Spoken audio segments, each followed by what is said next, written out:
Yeah, so welcome to the second episode of Show Me Comics, where people show us their comics and you listen.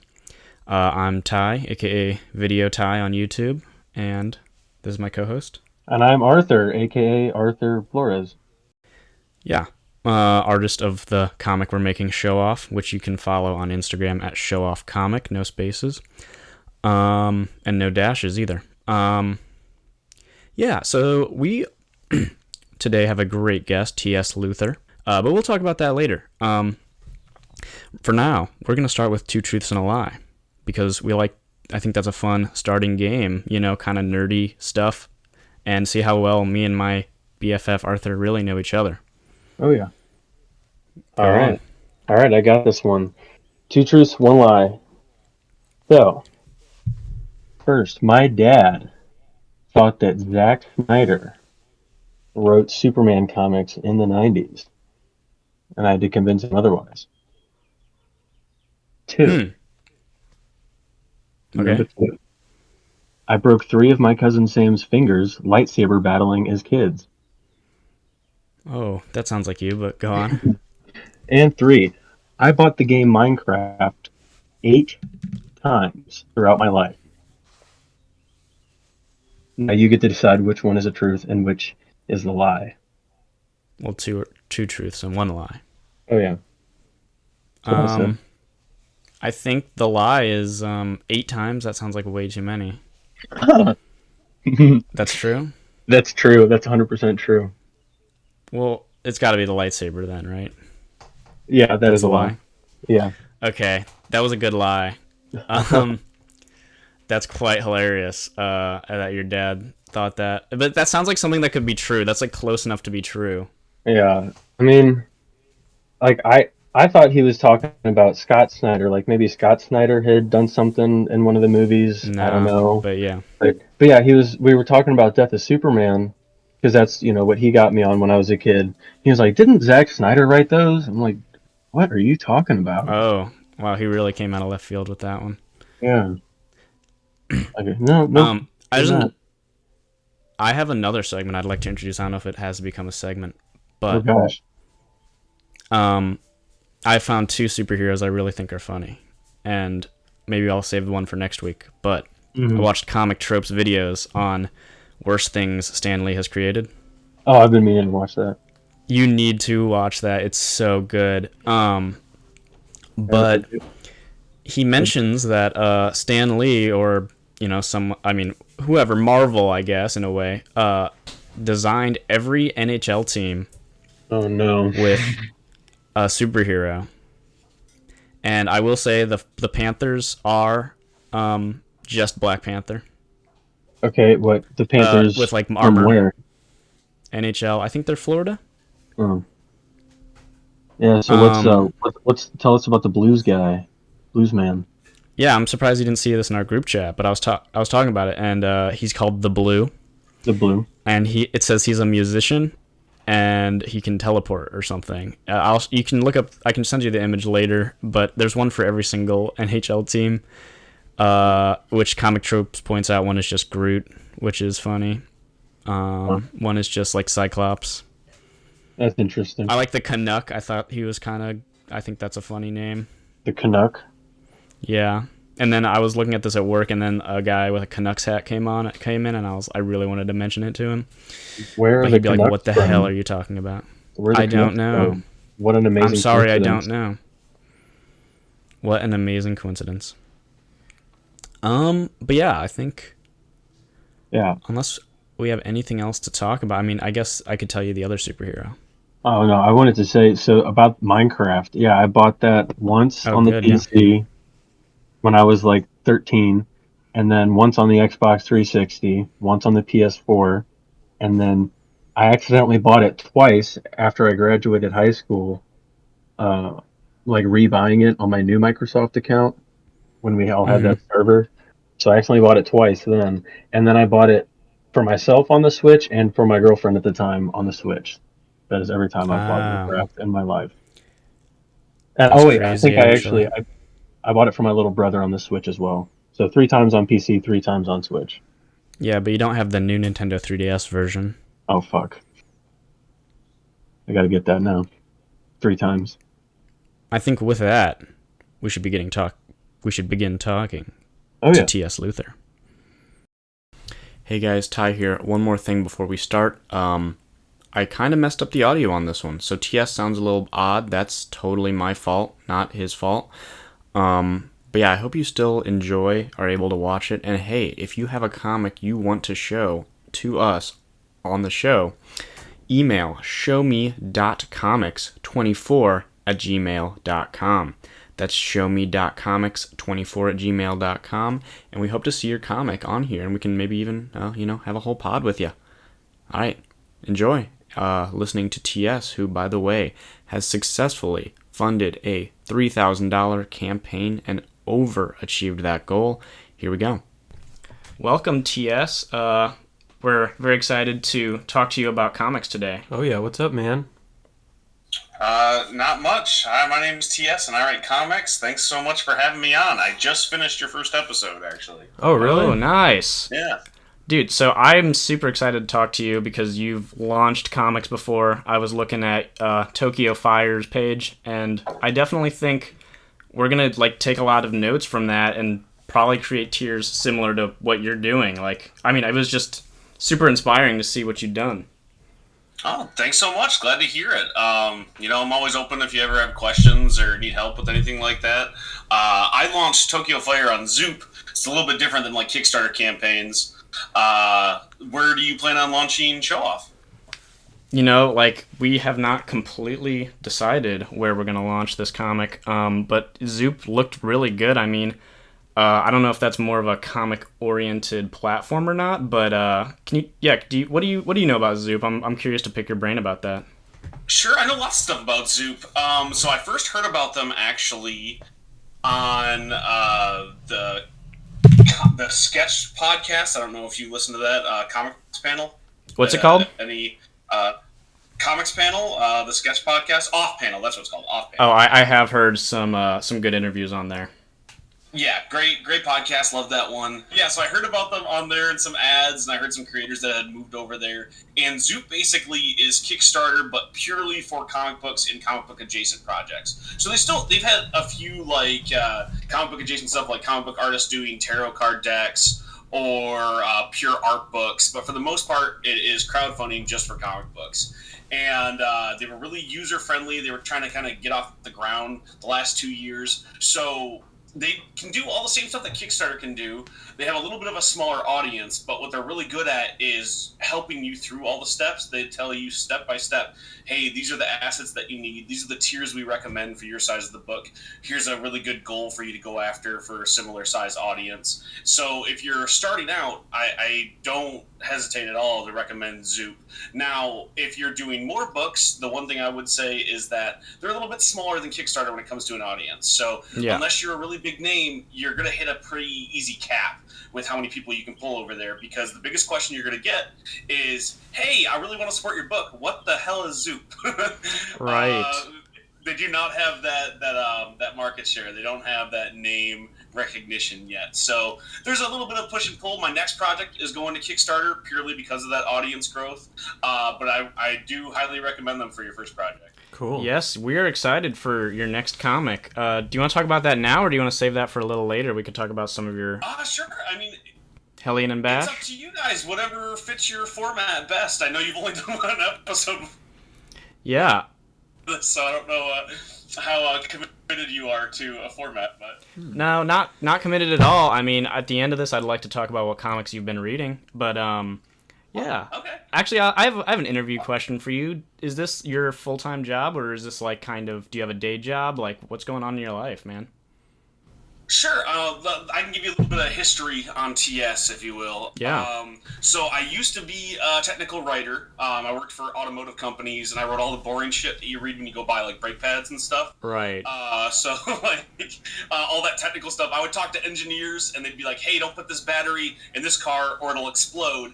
And then I would go and talk to legal and be like, "Hey, I can't say explode, right?" And they'd say, "No. What can you come up with?" And I'd say, "Okay, it's a thermal event." And they go, "Yeah, you can say thermal event." Oh, and I love that. you'd see that on Amazon. And it was mind-numbing and awful.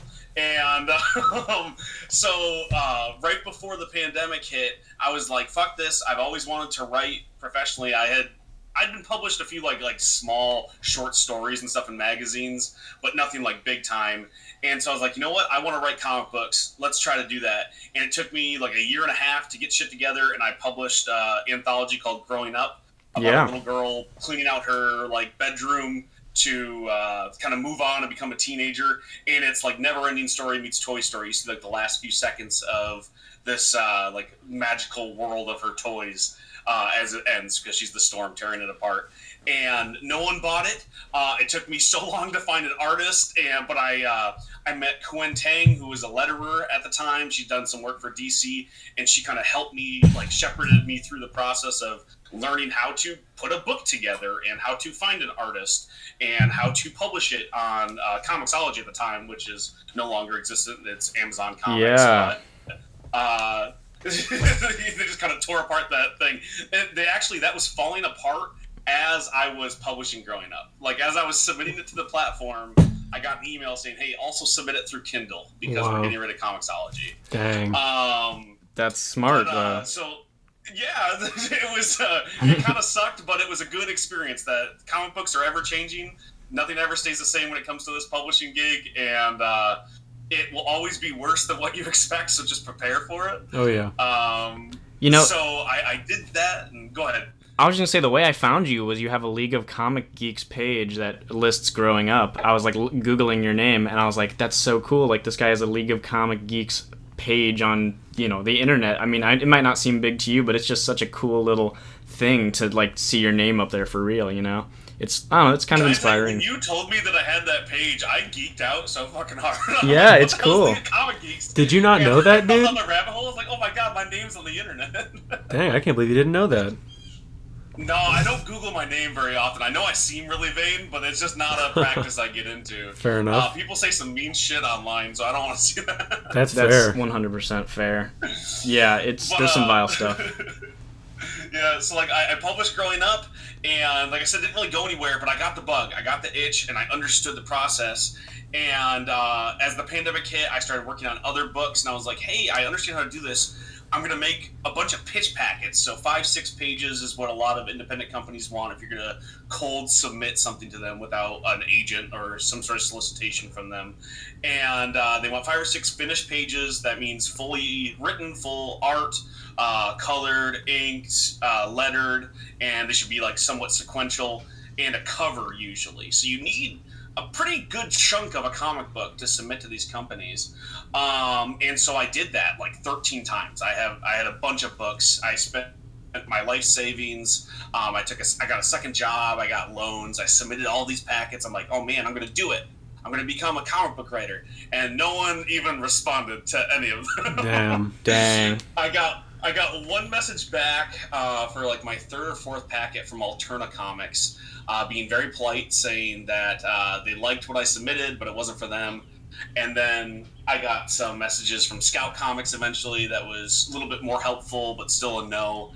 And eventually, after spending all this money, I was like, hey, I want to do this, but I don't know how. So I started talking to other indie comic book creators, and I was working on a book called Tokyo Fire. It was one of those pitch packets. My co-creator Sky wanted to work on it with me. She's also trying to break into comic books. She was talking to some publishers, actually some big name publishers, and starting to get some traction. She really liked my script.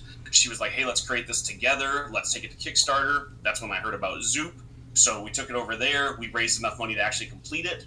I completed it, and then I quit my job, which is super advisable. Don't worry about the ramifications. Just quit everything, and someone will provide, right? I don't know if it'll be the Lord, but something will happen. It's funny you bring that up. But It's funny that you bring that up because I've definitely been thinking about quitting my job, but I am definitely going to stay a little longer to make some money. I did just quit that same job. Yeah, Arthur did also just quit. So...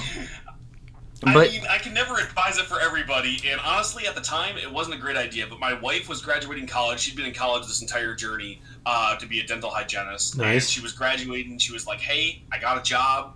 I can basically pick up the slack if you were to quit your job. You should quit your job. She's the one who encouraged me to go after this the whole time. That's beautiful. Such a one like that. I quit. Yeah, she's an angel. She's my best friend. She's wonderful, my biggest fan, and I would only be able to do this because of her support. So Shout out to the wifey. And now I make comic books full time.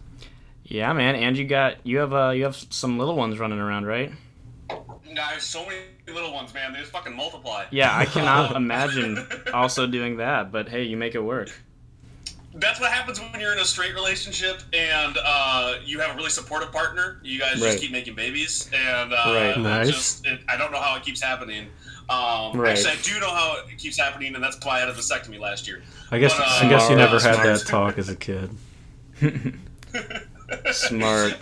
No, my kids are awesome. They're also big fans, and they're really supportive. They don't think it's as cool that I make comic books as I would have thought if my parents made comic books as a kid, but it's Right. because I've done it their entire life. So Right. they're like, yeah, Dad makes comic books. Who gives a shit? Right. Hey, can I ask you, Tokyo Fire, is that like Akira inspired? I mean, it very much seems like it is, but I want to get the answer No, straight I've from never you. heard of Akira, and I'm a little bit offended that you would ask that. We were just talking about Akira earlier today, me and Arthur, actually, about how there's an animator who's so sad that the movie is missing 2 frames that he didn't put in, and he's like so disappointed in himself that he failed the entire Akira community, and it's like, dude, you made this move. Yeah, I don't know. It's just amazing how different artists can have their own kind of feelings on stuff. Oh, totally. And I'm just kidding. I love Akira. It's obviously a big part of my inspiration for Tokyo Fire. Akira's big. Studio Trigger in general, that was kind of the art style that we were kind of aping a little bit there, mixed with like Cartoon Network from the 90s. Samurai Jack-esque stuff. I love a lot of those dystopian cyberpunk futures. Diesel punk stuff was really big for me. Like, I love Final Fantasy VII. That was the game that taught me how to read. So that was a big one for me that I was kind of aiming for. So, like, those are definitely big parts of it. And also, I feel like as a fan of comic books, if you see something cyberpunk, you have people on like hover bikes or bike-like things, you gotta be inspired by Akira. Right. And you owe it to the audience to show that homage and to go, hey, no, listen, that thing you love, I also love it. I promise I'm using it in the right way and not pretending like I've never heard of Akira. Yeah. And I'm just gonna put that stuff in my book. I'm very curious. How many books are you working on right now? I mean, that's kind of a loaded question because, you know, as a writer, Ty, I'm sure that you're always working on shit, right? Like, you always got another idea. Even Arth, man, like, you say you're an artist, but I know you're a writer, too, at heart because I agree. I see the ideas that you throw at me. You're always working on a million, right? I think, technically, if I were to say, like, stuff that actually has writing, it has, like, artists attached to it, and it's in production, I have about 26 books. Yeah. See, I are like being drawn, you know. I will absolutely put as many parallels as I can with you as I would love to be in the same camp, but I will say, me and Arthur, you know, this is our first book, so we're really focusing in on one single book. I think we do have other ideas.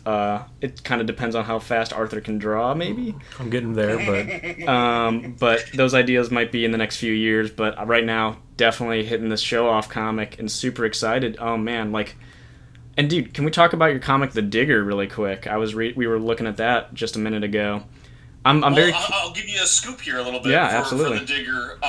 So The Digger hasn't been announced yet, but people know it because I've talked about it on my TikTok. Right. I talk like I have 50,000 fans. I got like 1,000 followers. Hey, that's pretty good. That's 1,000 more than we got. It's not bad, but it's not great. But they're all wonderful fans, and all 1,000 of them bought the book, which is why I can do this stuff. Absolutely. But I had pitched The Digger online, and far and away, it was the most positive public reception I've ever done on any of my project pitches. So we finished the book. Me and Sam Gudelin, my co-creator on The Digger, pitched this book. It was basically what if Indiana Jones hunted Short Round. That was the basic pitch. The more advanced pitch was I really wanted to work with Sam. Sam's art, again, has that Samurai Jack, that 90s aesthetic that I really dig. And it's far and away different than most of what you see on the shelves. And I had been trying to work with him. He's an artist out of Russia, so a lot of stuff that he has to deal with over there. Absolutely. So it's hard for him to pick projects, but he's like tearing his way through the Russian indie scene. And he was like, I would love to work with you. I hate all of the pitches that you sent. They're terrible. No. I don't want to do any of this. Hey, anything to work with this guy, though. Did he also letter it? Yes, he did. He lettered. So he knows lettered English. it. He That, did like, in that the way, inks, damn. the pencils, the colors. He's so talented, but he didn't like any of the pitches that I sent, and so I was like, okay, what would you like to draw? And he was really into learning about Mesoamerica at the time, and he's a history buff, and he was like, let's do something there. But we both agreed we're both white dudes. We don't want to appropriate anybody's culture, Right. and if we're going to do this, let's do it right. Well, how could we do it that's appropriate for two white dudes to talk about a story from this region? And we came up with this idea. Let's talk about how academia is the problem, how Indiana Jones probably kind of is the bad guy when it comes to those stories. He's Absolutely. stealing shit from these cultures, right? Absolutely. So that was the idea, and that's the impetus. And who can say no to Indiana Jones hunting course. short round? That's just as a fun pitch, right? And so recently we started pitching it to publishers. We had a few bites, and I can't go fully into detail, but we do have a publisher lined up now. They agreed to publish it, so That's going to amazing. be on store shelves in 2025. Wow. Awesome. So how many pages is that? I didn't completely look. Do you know off the top of your head? I think that one's 28 pages. 28 pages. I'm excited. I hope I can go to Barnes & Noble, pick this baby up. Oh yeah. Or is it more of like Well, a you'll comic? definitely be able to when it hits the trade. We're doing 4 issues. We already Okay. have a deal set up for those as long as it sells well enough. Like if 4 people buy it, maybe you don't see those 4 issues immediately. We'll have to kickstart it or something. But Right.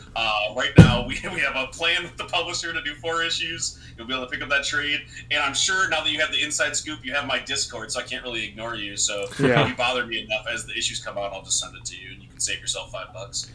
Yeah, well, absolutely. I'd love to take you up on that. Yeah, man. So, oh man, I have so many questions. Arthur, do you have any questions here? I was thinking we could talk about our book at some point, Well, the zombie book, unless there's something. oh yeah. Oh, I thought you meant okay. Yeah. No, not show off. I was like, damn. Just talk about show off. Yeah, just the whole nod time. my head and smile, man. No. I would like to talk about Oops All Zombies if I'm allowed to name drop it. Yeah. So, Oops All Zombies, there's a little, pencil collective that we were doing with some artists that I was introduced to on Instagram, including Arthur. That's how I got to know you. Oh yeah. And you guys were working on this zombie idea, and I was like, hey, well, I've published some books. I can help you get this thing together. Just let me write something for it. And I had wrote a story for it. The artist fell out, and you guys were like, well, we have 9 artists in this fucking conversation. How about we just finish Oh yeah. your pages for you? So our friend Nathan inked it, or penciled it, you inked it, and our friend Connor is coloring it, and each one of you also have your own story inside the book. Oh yeah. So it's a zombie anthology. If you like zombie books, if you like violent stories, many of them are very violent. Some of them have some really graphic stuff going on. My favorite pitch in the book, not to pick favorites, I love everyone's book, but yours was my favorite story, Oh, of which course. is Zombie Super Sentai. I wrote it for you. You love a good tokusatsu story. Oh yeah. I would like to mention that you said that we were working on it and then brought it to you. It was very much just an idea that I'd thrown out there. Like I'd been wanting to do a zombie anthology book since high school, and I'm feeling like, oh yeah, I got artist buddies now. Let's just do it for practice. And then you were like, yeah, hey, I publish books. I was like, oh, maybe we could actually do this and take it seriously. And you definitely, I know you don't refer to yourself as a leader of the group, but you have definitely kept Stepped it. up. Yeah, you've kept it together. We would not still be working on it. Thank you. Thank you for not hating me for being a drill sergeant at the beginning. I was when you first brought the project to me. I had a publisher deal lined up, and it fell through on one of my books. And I was like, this is business, okay, guys? I'm going to do this as business. And you're all just a bunch of friends trying to, learn how to make a comic book. And I'm like, we're going to do this fucking by the book. And if you don't like it, you can see the door. And then I had, after fighting with you, I'm like, hey, I need to chill the hell out.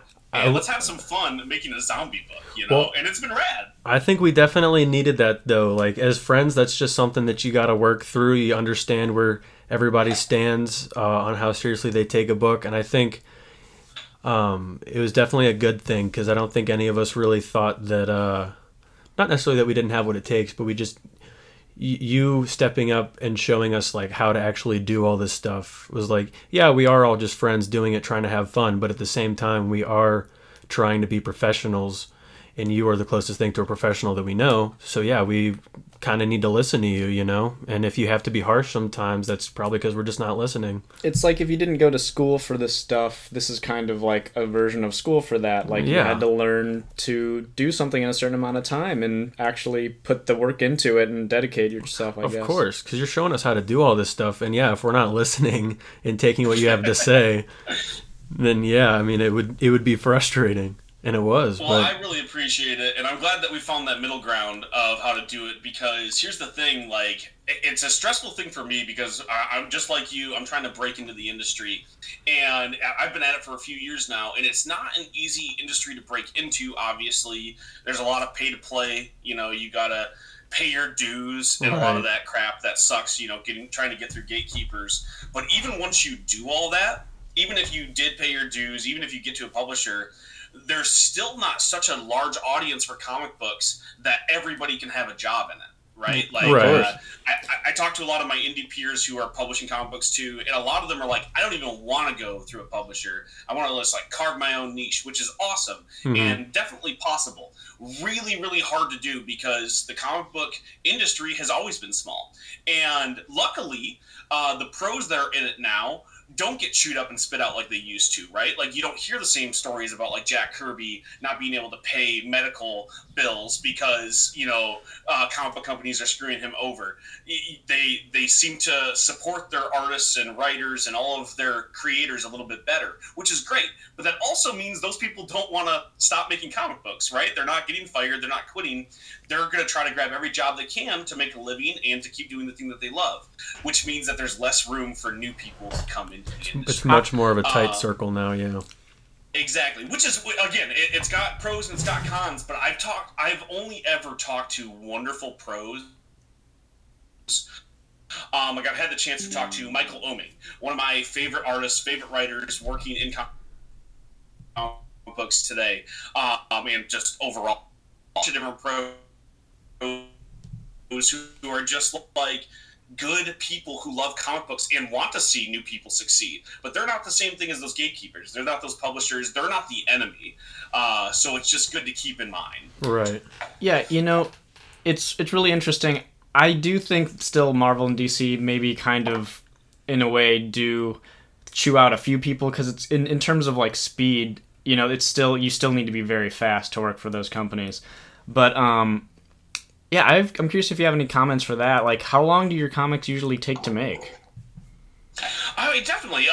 Marvel and DC, it's always a different beast when it comes to like the bigger publishers. It's about consistency. I would say people harp on talent, but it's about skill. It's about consistency. It's about showing that you can complete it on time more often than not, and having a significant style that fits in with what they're trying to do. For me and my teams, the quickest book I've ever put together takes about a month. It took 2 months to do all of the research, so we weren't like being jerks when it came to the Digger. Of course. It took about a month for me to do a script and Sam to draw it. That's like all said and done. But I have books that take a lot longer. Tokyo Fire took about 3 months to do an issue, just because we were learning how to do a full issue for print the first time. So it varies. I write really fast. I write a lot of projects. I can do a finished script with edits in about a week. Some people it takes longer. I have a lot of neurodivergencies that help along with that. It makes me a little bit smelly, and I don't always know what time it is, but I can write pretty quickly. And a lot of the artists I work with work very fast as well. So we're a speedy team because that seems to be what the industry calls for a lot of times. For the Digger, right? We signed this deal with the publisher, and they gave us a 6-month lead time. And I'm like, what are we going to do with the other 3 months? Hey guys, Ty here. Really quick, we lost internet connection with TS at this point, so the conversation kind of changes after this, but I'm going to let you go back to it. Bye.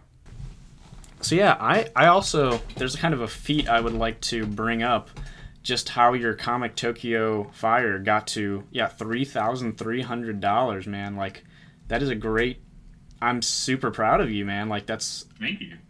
I mean, that's just, again, another success story that makes people really feel like they can potentially do this. I mean, I think we're going to try to build our audience through this podcast because, like, so many people want to create comics these days. And yeah, I'm gonna ask you what comics have you been reading? Reading a lot of stuff. I read a little bit of everything. It doesn't really matter who it's from or anything like that. But I love independent comics. I read a lot of the bigger independent comics stuff too. Obviously, the Image, Boom. Something Is Killing the Children. Me and my wife read immediately whenever it comes out. Absolutely. I just finished the whole Reckless series. I love Brubaker and Phillips. I just recently fell in love with the Massive Verse, so Kyle Higgins and all of the other awesome creators he's got doing stuff there. Radiant Black, Rogue Sun, Dead Lucky, Radiant Red, Pink, etc. Have you seen the Radiant? Series. I assume you've seen the Radiant Black animated thing they did. I did, and I love how it ties into the actual book. That was rad. I didn't actually know the order of that stuff because I saw it way before I had read the series. So that's funny. That was really fucking cool. And then recently trying to get more back into the big two, Marvel and DC. So I've marathoned every Batman comic from the last 5 years to catch up. Wow. I just read World's Finest. Yes. And oh my gosh. And caught up on all of the Spider-Man from the last 10 years. Oh no. So wait, which World's Finest are we talking about? The newest World's Finest. Oh my gosh. Literally an issue came out yesterday where Jimmy Olsen... I haven't read yesterday's issue. All right, I won't. But you already know there's a Jimmyism coming in because, yeah, the end of the last issue. But I do really love that series. I grew up with a lot of Silver Age stuff coming out of the 90s. All the back issues you would get would be Silver Age stuff, so it's been really cool to just... You almost turn your brain off when you read something like World's Finest, where don't worry about the fact that Supergirl can go back in time. She used to be able to do that. Just enjoy the book. Yeah, they're doing weird stuff with Green Lantern powers. Just have fun. And that was kind of a cool change of pace. I'm a big proponent for Batman and Superman being best friends, if not more. So I love that entire dynamic there. Two of my favorite issues of Batman, period, are when Tom King took over and had Batman and Supes go on a double date. Yes, that is one of the best. That's one of the all-time greats, I would say. 100%. So it was just that's right up my alley. So, someone at my local comic book store was saying they might do another Batman gets together with Catwoman. Maybe they'll finally get married for real. I don't know. We'll see. That's just hearsay, though. I'm always interested.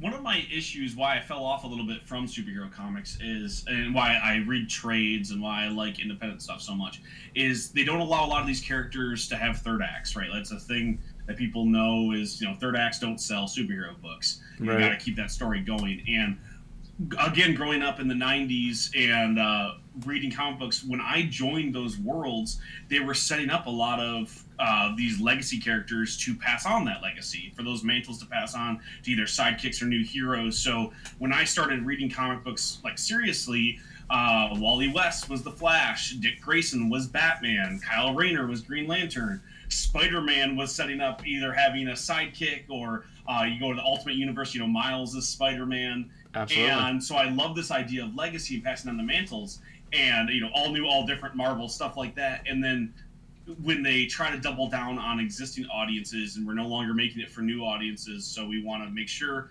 Steve Rogers is Captain America, and we want to make sure that Thor is Thor. And I miss that idea of being able to pass those mantles on and letting characters live and die. One of my favorite comic books of all time is Invincible. And it's because, Invincible ages and has story arcs and has a third act and ends. And we don't get to see that as much. So I fell off really hard out of the main two. But I've been trying to catch up now that I'm getting more gigs. I want to work with Marvel. I want to work with DC.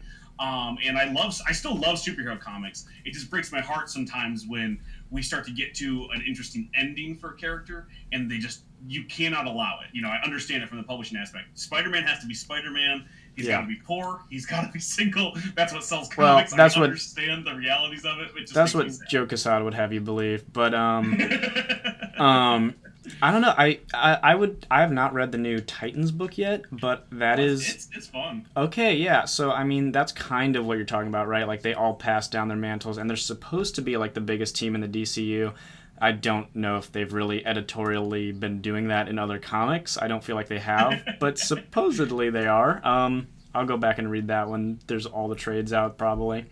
Maybe get it from the library. Might go crazy and just go to the library, but The DC Universe app, it's pricey if you're gonna buy it all for a year. But when you break it down, like what you would spend every Wednesday, on new comics or Tuesday rather, That's a good point. It's not that bad.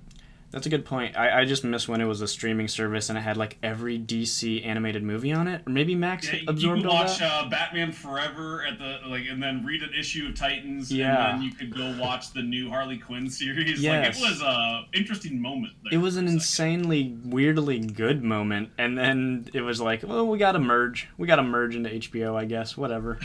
Which now it doesn't exist. Yeah, you just got Max. Yeah, someone just designed an insanely good service, and then kind of half of it went away, but whatever. Anyway, the comic books are still cool. You got a lot of the Vertigo titles on there. Hell yeah. Interestingly, like Marvel, the Marvel Unlimited app, right, is their contemporary. But Marvel Unlimited is a little bit stingier with their younger audience books when it comes to that. Whereas all of the young adult books are on the DC app. They don't have their kids' books, like you can't read Black Canary Ignite or Zatanna House of Mystery on the DC app either, but they still have a little bit more of a younger skewing collection. And they, if you go to their higher tiers, they have all of the DC Black Label, they have the Vertigo stuff, so it's still pretty all encompassing. But yeah, you don't get a million movies and TV shows for your $100 anymore. Yeah, and yeah, I'm gonna bring up some comics I've been reading really quick, actually. How dare you? Yeah, I know, right? We got Avengers by Jonathan Hickman. Picked up the first Ultimate collection of that. It's pretty good. A little complicated, but it makes much more sense than trying to read them alone because it's every other issue. He was telling a story every other issue in 2 series at the same time, so I would highly recommend that. Although I would not recommend reading the story at the end. It's really bad. It's really unfunny. But Arthur, what have you been reading? What have I been reading? I just started reading that Deadpool run that you've been recommending me. Who drew it again? What was the name? Something more? For the first arc, maybe I don't know who draws it, but Jerry Duggan is writing it. Yeah. Have you ever read any Deadpool, TS? Yeah, I was really big into Deadpool when I was in high school. It was during the Merc with the Mouth run. Right. A lot of the big multiverse stuff, Ladypool and Deadpool and all of that stuff. I have right around there. I have all those issues that connect together. It's like Tales of the Deadpool Corps or something. Yeah, I love that run. That was like my first experience with Deadpool, and I'm a big fan of. There's not many characters I'm not a big fan of, so yeah. Fair enough. I've also been reading The Question by Denny O'Neil and Dennis Cohen, probably, and inked by Bill Sienkiewicz, probably the best art I've seen all year. Aside from anything, what's his name? Fucking Tim Sale. I love Tim Sale. I've been reading a lot of him recently. Just started his Catwoman run. That was really, really good. Very sexy, but very good. Yeah, I never. Like how it's like butt. You're like sexy, but good. Well, right.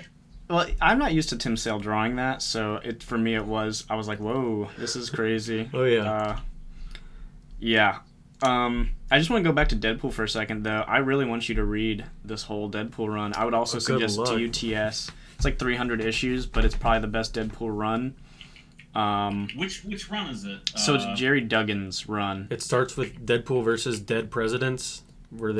So in the first arc, he kills every single president who's died, and they come back, and they literally show every single president he kills. It's pretty funny.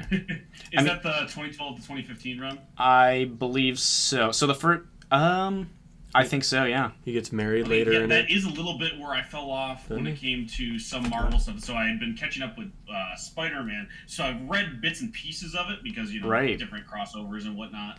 And I have enjoyed what I'd seen.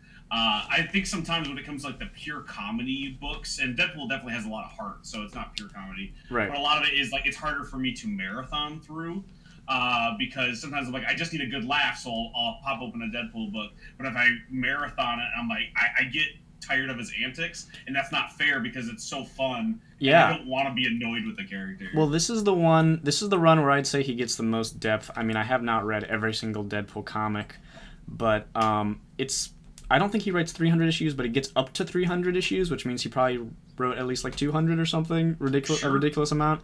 and it gets dark sometimes, and it's gonna be it's a train ride, and I mean I'll have to check it out. yeah, absolutely. Really quick, I'm just gonna say some things I've been reading. Just list them off. Journey into Mystery featuring Lady Sif, very good. X-Force by Michael Allred, also very good. Turns into Ecstatics later. I'm excited for that. And TS, have you seen the My Adventures with Superman TV show? Yes, I love My Adventures with Superman. I haven't watched season 2 yet. I've seen like the first few minutes of episode 1 of season 2. Yeah. But that's it. But I have kids, so it's like, how much time do I have to watch something varies. You know, sometimes I'll get like 30 minutes one night a week. So, but I do really love the show. It's absolutely awesome. I need Arthur to watch it. He is the biggest Superman fan, and yet he has not seen this anime version of Superman, which I would highly recommend. It's really good, man, and I love the heart that the show brings. It's still very anime-centric. It reminds me a lot of Smallville, where it's like villain of the week, and it's all caused by Superman history. So it's like everybody's tied to Superman. That's kind of like the focal point of that universe, but it really works with Superman, with him being like a beacon of hope in most stories anyways. But Superman is the type of comic book that I loved reading when I was a kid, because it was so happy. It was hope-filled, and Superman was like that Boy Scout, sure, but it was just like someone who cared, and you didn't get that a lot in comic books in every single like run. So like sometimes you'd have Steve Rogers, who was like a beacon of hope, or Spider-Man, and sometimes there was like super angsty and everyone's getting divorced and on the run from the government, and it's sad. And Superman so often is just like, wow, we can be happy in a comic book and have hope and have a superhero. So I go to Superman and I'm like, I need to feel good a little bit about something. I completely agree, and I do love Smallville. I'm glad you brought that up. And I have seen the first episode of My Adventures with Superman, and I did really enjoy it, and Ty told me some things that happened in season 2, so I will definitely be watching that soon. And I know there's a comic version that's coming out, or has already come out. I don't remember. I believe it has already come out. I haven't read it. I wonder if it's good. It's written by the same person who made the show, so. Oh, hell yeah, that's right. But yeah, I actually I'm not gonna lie, felt a little emotional at the end of the first season, and I think it really peaks at the end of the first season. Like, shit really hits the fan. Like, oh, it's good, and yeah, Arthur's gonna love it when he does watch it. Oh yeah, I love the suit design. I'm a sucker for the classic little chest shield, but I mean, you got to change it up sometimes. I'm glad they changed it for Superman Legacy. Yeah, I'm really excited about that whole thing. I hope Warner Bros. Can keep their crap together long enough for us to actually get it. Hope so. You know, like DC is just like one portion of that SKU that gets really like messed around with when it comes to like the corporate grandfather that is Warner Bros. And whoever is own them right now. You know, who like whenever they get traded and bought. And I was just like, please, we're so close to this really awesome new world. Please just hold your stuff together just for a little bit longer so I can get the Superman movie. Right. I think James Gunn is going to... I think people listen to this man. I like to believe it because he comes from St. Louis, as I've already mentioned. But hopefully they listen to him and his, Twitter antics, which I think are inoffensive. He talks to so many fans. It's beautiful. I mean, I think this is a new era for Warner Brothers. That is a very optimistic thing to say. Mm-hmm. I think it's a new era for sure, and it's definitely a hopeful era for DC. Yes. But, they are one portion of a corporate conglomerate that can do whatever they want, and at the end of the day is beholden to CEOs and shareholders and C-suite people that need to make their money. That's why they do it. They need to get billions on billions of dollars. Mm-hmm. And sometimes our silly little books and movies get in the way of that, and it's not part of what they factor in. And so I get really scared when I'm like, I'm excited for this project, and they don't care. They don't give a shit. Yeah, no. So, absolutely. Yeah, at the end of the day, we're at the whims of big companies, but that's why we make our own comics, right? To say things that they can't, won't, or the lack of soul they may or may not inject into their Justice League movie. Listen, here, like I will be completely honest. I make independent comic books because publishers won't give me the chance to do it. Yeah, absolutely. I don't think there's too many things in my books that are like, oh, they wouldn't publish this, so I did it myself. It's like, they wouldn't publish this. End of. And then I did it myself. Right. I'll sell out. Like I talk about it like a lot with my other indie friends. Like I am a tool. Like I want to make comic books, and I want to play with other people's toys. I want to play with mine.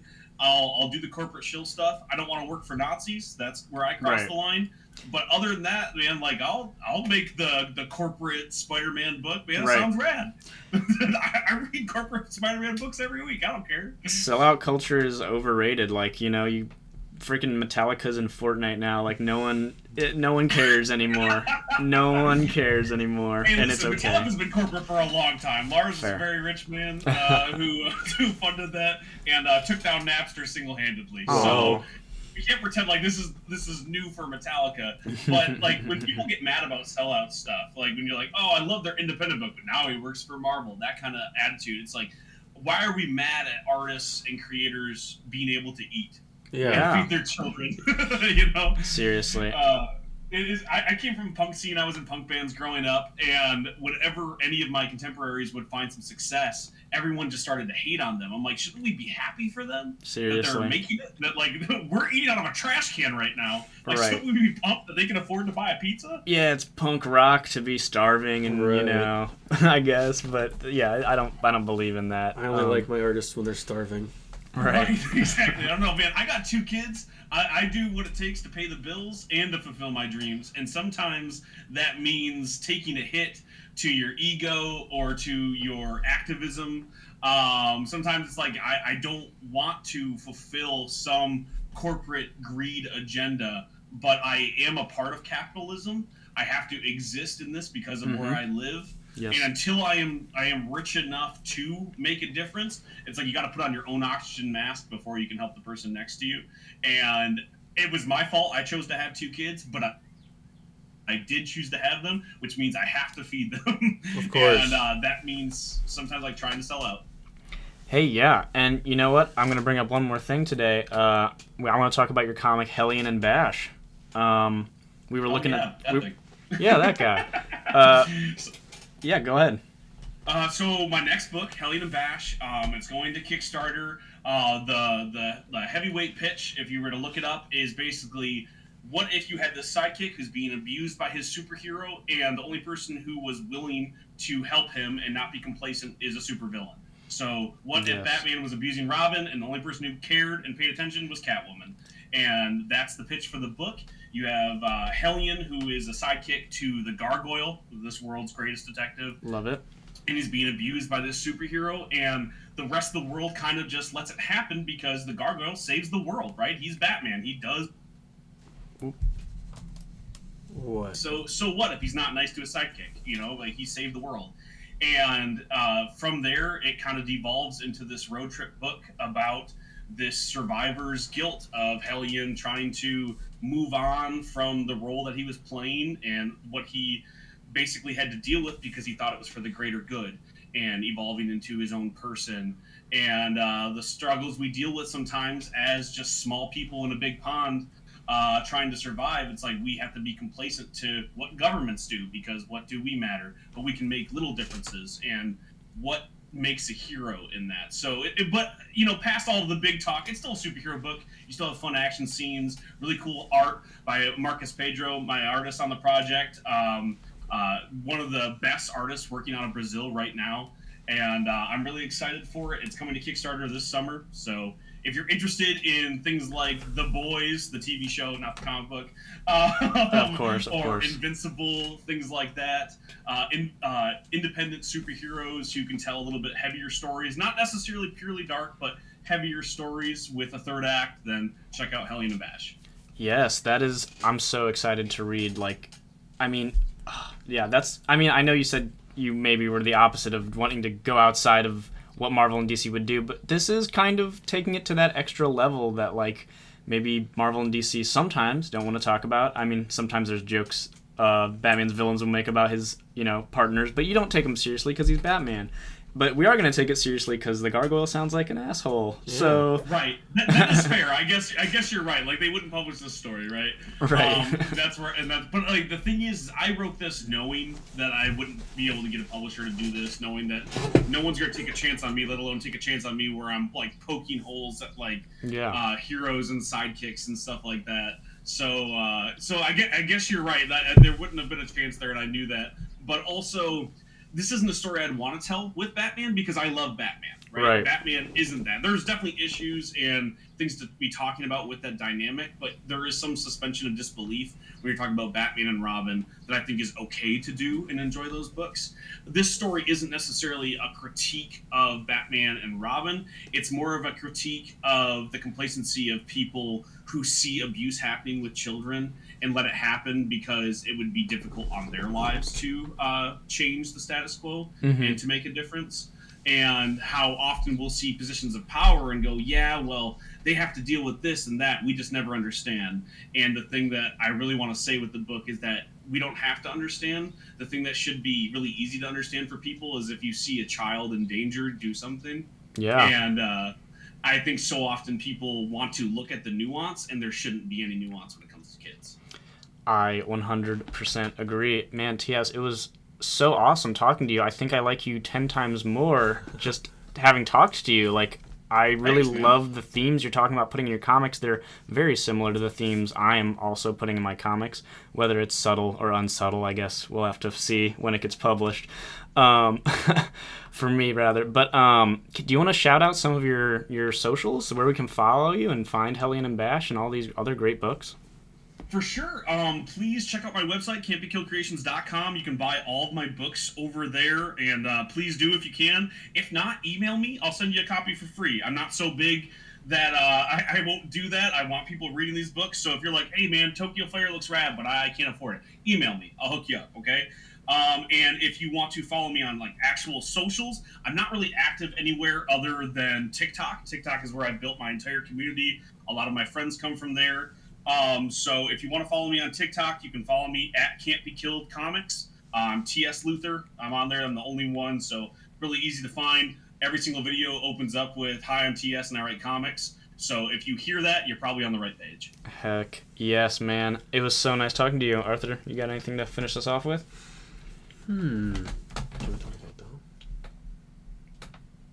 What about him? So you I was wanting to talk about what you did with our colorist Dom that you introduced us to that we've been using for our book show off. So how did you come meeting with him? So I knew Dom through the Guazine dudes, so little artist collective similar to what we're doing with Oops All Zombies. Right. They did a small little ash can comic book anthology, and Dom has written stories and colored stories and lettered stories in there with a lot of that group. I got to know them through the people who created Aerith Saga, which is a really fun independent book about this woman in a post-apocalyptic world who uses metal to kind of take over. Very Mad Max-esque story, and Dom's been involved with that and a couple of different books. Cryptid is another one that he's worked on. So just kind of know them through the TikTok indie scene, and I've been on a couple of different podcasts with them, and really cool dudes. And Dom was like, yeah, I want to letter and color everything I possibly can. So he specifically got back to me really quickly when he was like, I want to work with this. So, like, this sounds rad. Yes. Oh my gosh. Yeah. So we've been talking about, we found who we think is going to be our letterer, right? We think we're going to take Dom and ask him to do our sound effects, which he's really good at doing logos too, so we might have him do our logo. Hell yeah. Yes. Who are you going to have letter the book, can I ask? So the last name is Birch. I sent it to Arthur so I can check it out. An award nominated gentleman. Let's see.